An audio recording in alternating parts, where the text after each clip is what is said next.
हाय नमस्ते and welcome to my channel myself श्वेताज। और आज मैं आप सभी लोगों से बात करने वाली हूँ settle cap bottle washing additive के बारे में। ये जो बेसिकली ये केमिकल ब्यूवरी एंड बीवरेज इंडस्ट्रीज़ में ज़्यादा यूज़ होते हैं। जब हम लोग ब्यूवरी एंड बीवरेज इंडस्ट्रीज़ बोलते हैं तो हम लोग क्या समझते हैं, कोल्ड ड्रिंक्स वगैरह का, बियर वगैरह का, जो कि मतलब जो जहाँ पे ग्लास का बोतल होता है और उसमें बहुत ज़्यादा मतलब रीयूज़ होता है, लेकिन वो इको फ्रेंडली होना चाहिए ताकि कोई कस्टमर या कोई अगर कोई उस बोतल में अगर पी रहा है तो उसको जो है दिक्कत ना हो। इवन जो बोतल का जो है क्लियरिटी मेंशन रहे, शाइन मेंशन रहे, ताकि जो भी कस्टमर जब ये बेवरेज खरीद रहे हैं, जैसे सोचिए आप एक ग्लास का कोल्ड ड्रिंक्स लेते हुए छोटे से ग्लास में जो आता है ग्लास बोतल में, और आपका अगर वो बोतल देख के लगे गंदा है तो क्या आप उसको पिए, उस बोतल में आप पीजिएगा, भले ही आप स्ट्रॉ दे के पीते हैं। तो इसीलिए ये जो केमिकल जो साफ़ होता है बीवरेज एरिया में, बीवरी में, वो सेटल कैप केमिकल यूज़ होता है। बहुत सारे केमिकल है मार्केट में। सेटल का और एक केमिकल है BWC, जो कि ऑलमोस्ट सिमिलर काम करता है। अब क्या होता है, ये केमिकल यूज़ करने से आपका ग्लास का बोतल में जो है बहुत अच्छा शाइनिंग आ जाता है, माइक्रोबायोलॉजिकल भी क्लीन हो जाता है, ग्लास बोतल जो होता है देखने में पूरा क्लियर हो जाता है, नए के जैसे लगता है। तो कस्टमर भी रीयूज़ करता है और सेलर भी रीयूज़ करवा पाता है। ठीक है, तो सेटल केमिकल हमें क्या करता है ना, लेकिन इसका केमिकल को यूज़ करने का जो तरीका है वो थोड़ा सा मतलब 1% ही एक बोतल में देना है। ठीक है, और जो है आपका 100% वाटर रहेगा। अगर केमिकल का ज़्यादा दे दीजिएगा, 2 to 3% हो जाएगा, तो मे बी स्मेल आएगा। मे बी जितना सेफ ये 1% में रहता है ये तब नहीं रहेगा। तो थोड़ा सा ध्यान रखिएगा जब भी ये केमिकल इंडस्ट्रीज़ वगैरह में यूज़ होता है। ऐसे तो हमारा EHS पॉक जो होता है या जो हमारा सुपरवाइज़र होता है ट्रेनिंग दे ही देता है, लेकिन मैं भी हूँ आप लोगों को केमिकल का ट्रेनिंग देने के लिए हमेशा अवेलेबल हूँ। तो जब भी आप ये केमिकल यूज़ कीजिएगा तो 1 ड्रॉप केमिकल दीजिएगा, 100% वाटर दीजिएगा, और जैसे सोल्यूशन से हम लोग बोतल क्लीन करते हुए वैसे क्लीन करिएगा।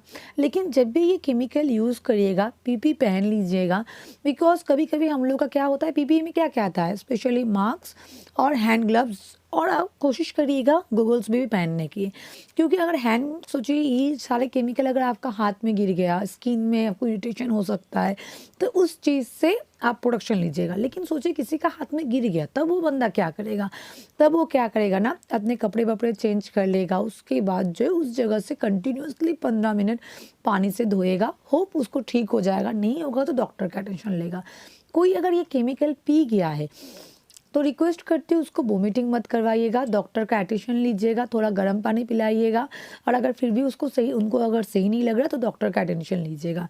किसी को अगर सांस लेने में दिक्कत आता है, इसीलिए मैं बोलती हूँ मास्क पहन लीजिएगा।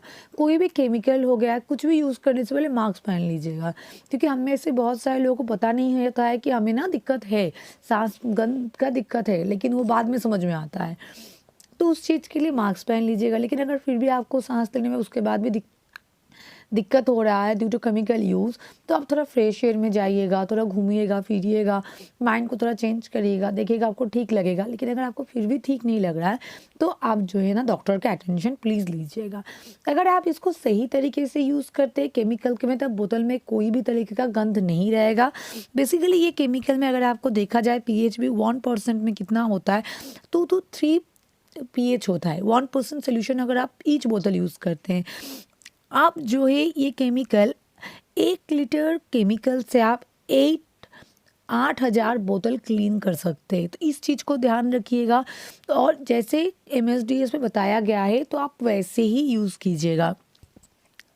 वो डोजिंग, इसमें आपको डोजिंग पंप का ज़रूरत नहीं है। आप सभी के पास वो जो होता है ना ml का, बच्चे लोगों का घर में भी रहता है, और ड्रॉप में 1 ml ले लीजिएगा, यूज़ करिएगा। और ये जो है ना, मतलब आप ये केमिकल को, कोई भी केमिकल के बारे में जो है डिटेल्स इन्फॉर्मेशन के लिए आप जो है केमिकल का नाम लिख के MSDS लिखिएगा, तो आपको केमिकल का डिटेल्स इन्फॉर्मेशन मिल जाता है। तो ताकि क्या होगा, आपका सुपरवाइज़र आपको बोल रहा है, मैं आपको समझा रही हूँ, ऊपर से अगर आप MSDS पढ़ लीजिएगा तो आपको कभी भी कन्फ्यूजन नहीं होगा। बच्चे लोगों से केमिकल को दूर रखिएगा, बिकॉज उनको पता नहीं है केमिकल है या पानी है, या वो लोग बहुत नॉटी होते हैं। मेरे घर में भी एक बच्चे हैं, हर चीज़ को मुँह में लेने चाहते हैं, तो वो अगर मुँह में लेते हैं तो उनके लिए बहुत डेंजरस है।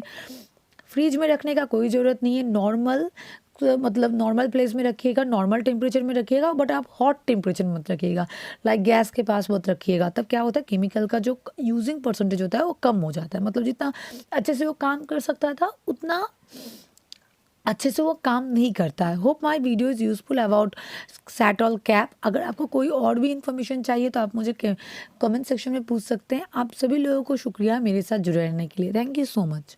Thank you.